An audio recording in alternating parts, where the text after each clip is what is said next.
A wedding announcement. A royal promise. A global shock. For years, the world has waited. Rumors whispered, speculation swirled, but today, finally, confirmation. Princess Leonor of Spain, heir to the throne, has announced her royal wedding. And the reactions? A tidal wave of emotion that is rippling far beyond Spain's borders. But the story is not what you expect. Because this announcement is not just about love, it's about power, tradition, and the future of a monarchy standing at a crossroads. How did we get here? Why now? And why does this royal engagement matter to families in Spain, politicians in Denmark, journalists in London, and commentators in Washington? The truth lies not in the jewels of the engagement ring, but in the tensions hidden beneath it. Let's step back. Princess Leonor, a future queen raised under the constant eye of the public. From her very first speech at the age of 13, she was cast as Spain's hope for stability, unity, and continuity. Every movement, every word, carefully studied. And yet, behind the polished protocol, there was always one looming question: who would she marry? For royals, marriage is never just marriage. It is alliance. It is statement. It is destiny. And with this announcement, the world realizes, Spain's future queen has chosen her path. But the reactions reveal a divided globe. In Spain, cheers and tears erupted simultaneously. Supporters flooded Madrid's Plaza Mayor, waving flags, celebrating the news as if it were a national holiday. Yet critics quickly sharpened their voices. Is this a love story? Some asked, or a carefully scripted royal play? The Spanish press dissected every detail, from the announcement's timing to the subtle symbolism of the venue chosen for the reveal.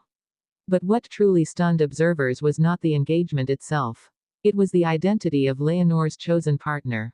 A name that had been whispered for months, but never confirmed. A figure with international ties, raising questions of loyalty, politics, and tradition. Because when a royal heir marries, it is never just about two hearts, it is about nations colliding.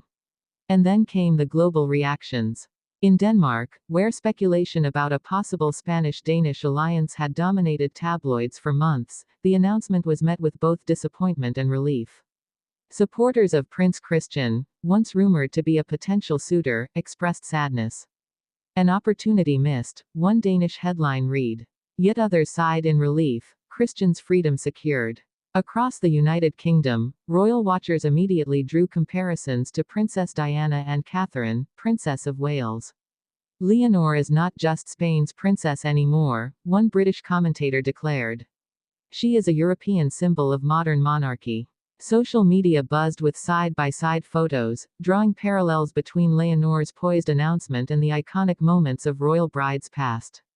In the United States, the engagement was covered with fascination. Networks that rarely report on European royals dedicated primetime slots to the story. To many Americans, the young Spanish princess has become a fresh face of monarchy in the 21st century, more relatable, more modern, yet still cloaked in the mystique of tradition. A Disney princess come to life, some gushed.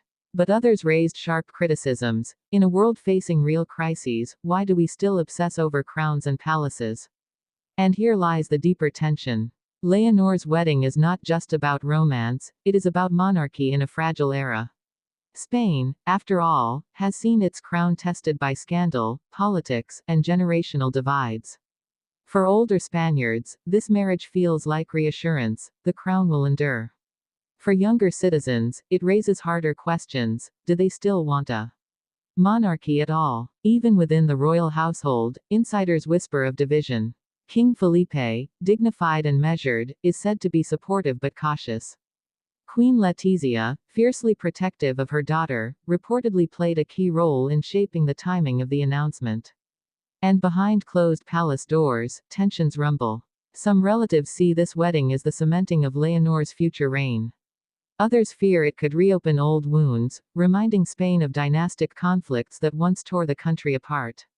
But Leonor herself, calm, determined. In her brief words announcing the wedding, she spoke not as a nervous bride but as a leader. Her voice steady, her eyes unshaken. I marry not just as a woman, she declared, but as your future queen. The message was clear: this union is personal, yes, but it is also political. Still, unanswered questions remain. Where will the wedding take place? Will it be a grand cathedral in Madrid, echoing centuries of royal tradition? Or will Leonor defy expectations, choosing a more modern, intimate setting that reflects her generation's values? Who will be invited? Which royals will stand by her side? Will the British monarchy attend, despite recent strains between palaces? Will the Danish royals, once tied to speculation, appear in public celebration? And the most delicate question of all, what role will politics play in this wedding? Spain's leaders, battling divisions over unity and independence, know that Leonor's marriage could either heal or deepen divides. For some, the image of a young queen to be standing in unity with her partner symbolizes hope. For others, it is a reminder that monarchy remains, even as democracy struggles to redefine itself. The curiosity loops tighten. For every detail revealed, new mysteries emerge. The dress, who will design it? Spanish tradition demands a local designer, but Leonor's international profile may push her toward a global name.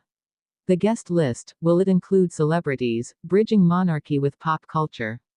The vows, will they follow the centuries-old liturgy, or reflect a modernized, more egalitarian tone? Each answer opens new speculation, new debate, new emotion. And so, the story expands beyond Spain. Around the world, reactions pour in. In Latin America, where Spain's monarchy still carries historical weight, emotions are deeply mixed. Some embrace Leonor's wedding as a link to shared heritage. Others reject it, seeing it as a painful reminder of colonial pasts. In Europe, the announcement shakes the chessboard of monarchies. Belgium, Norway, Sweden, all watching closely, their own heirs preparing for futures that may mirror Leonor's path. The global stage of royalty has shifted, and Leonor stands at its center. But behind the glittering headlines, a quieter story hums, a young woman who, despite her crown, longs for love. Friends describe her as warm, genuine, and deeply private. Insiders whisper of how she struggled between heart and duty, before finding balance. And now, she steps forward, ready to share her future with the world. Yet the question lingers, will this wedding strengthen Spain's monarchy, or test it further? The answer lies not in the diamonds of the engagement ring, but in the days to come. For today, one truth is clear: Princess Leonor's wedding is not just a royal event. It is a global moment, a chapter in history, a story that will be told for generations. And so, as bells prepare to ring and nations prepare to watch, the world stands still. Spain has announced its royal wedding. The future queen has chosen. The crown has spoken. But what comes next, no one can truly predict.